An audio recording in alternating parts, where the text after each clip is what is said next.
Ikan yang masuk ke Pelabuhan Nusantara Ambon bebas merkuri dan sianida.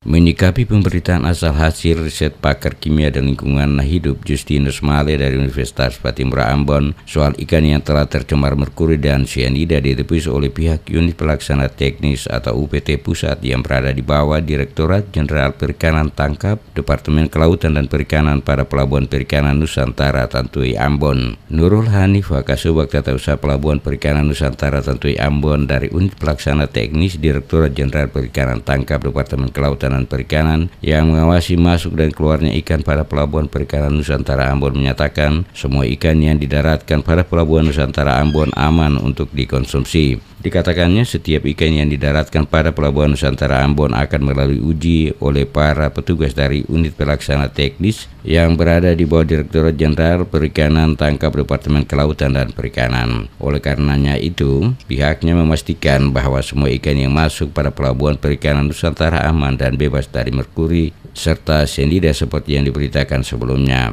Dijelaskannya ikan yang masuk ke Pelabuhan Nusantara Ambon adalah hasil tangkapan dari berbagai wilayah di Maluku, di antaranya Laut Seram, Laut Banda, termasuk juga beberapa ikan tuna yang masuk dari Laut Buru. Kalau kita untuk ikan-ikan yang masuk di sini itu kita lakukan uji, kita uji formalin, kemudian kita juga punya yang namanya CPIB, SKHIP. Itu CPIB itu cara penanganan ikan yang baik.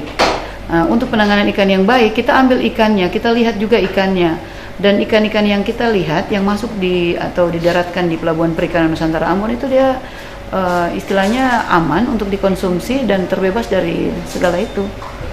Sehingga ikan yang di kita adalah ikan yang benar-benar sehat. Jadi pendistribusian dari sini aman untuk masyarakat. Aman. Ikan yang masuk di sini untuk saat ini adalah ikan yang ditangkap di 715, ikan yang dari Laut Seram, ada juga ikan yang dari Laut Banda, itu masuk situ, dan ada beberapa tuna yang masuk dari Laut Buru. Sebelumnya diberitakan pakar kimia dan lingkungan Universitas Patimura Ambon Justinus Male, di mana hasil penelitian terhadap sejumlah sampel ikan baik yang diambil dari pasar di Namlea di Kabupaten Buru maupun di perairan Laut Latu Halat, Pulau Ambon sudah tercemar merkuri dan sianida.